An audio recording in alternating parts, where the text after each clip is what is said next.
Well, guys, that's been an interesting 5 months of hypertrophy.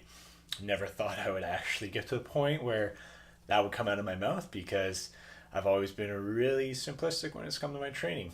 But this has been a very uplifting change. I can definitely say that. If you really think about it, I've never been able to do what I've been able to do until I started doing JTS A.I coaching. Now, this isn't going to turn into a big like fangirl video, but it's the honest truth. This is finally out of the whole time I've been training where I feel like everything's been clicking. I've been able to stay pretty much injury free.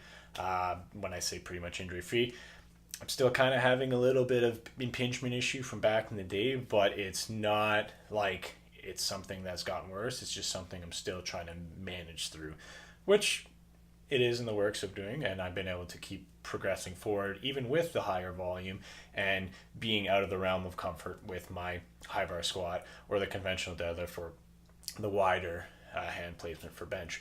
But it's definitely nice to get to the end of this 5 months and see progress, because when I came to my past training, I always really looked at progress by the number. And that's not actually the case. That shouldn't be the case. Like, that is obviously the end goal, but you're still able to see and even feel that sense of achievement when it comes to any training, if you really think about it. Like, put it this way. So, what you saw, I was able to rep out 285, which, if you have been following since the beginning, my first meet, that was my opener, and it wasn't a grinder, but let's be honest, we all knew how I used to lift. It was grip and rip, just slam into the hole and hope to God that I can get out.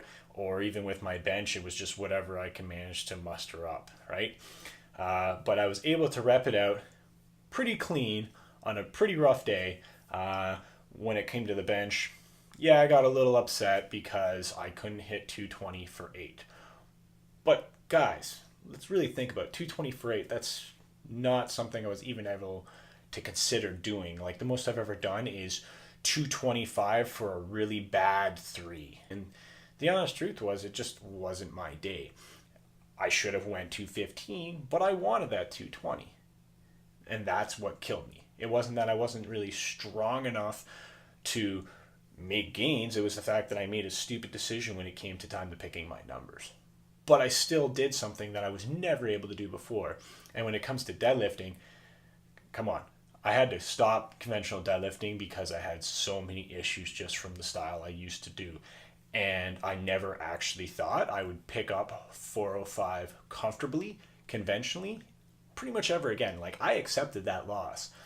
But because of my consistency when it came to the recovery and when it came to being humble with the actual lift, even though it's my best lift and I know I could always grind out more reps, the fact that I was able to be humble enough to accept where I was for my conventional deadlift and take my time to actually progressively strengthen it, I got to a point where I was able to hit a 405 for 8.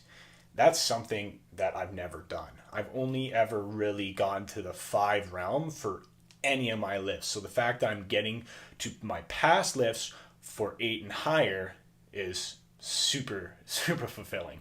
And I'm super happy that it went great, and I am looking forward to the strength phase, and I'm hoping to be able to share that with you as well. So guys, if you want to see that, do me a favor, go down below, hit that subscribe, because the more subscriptions I get, the better things will be for both of us. And while you're there, also drop me a comment, spread that love, and I will see you next time.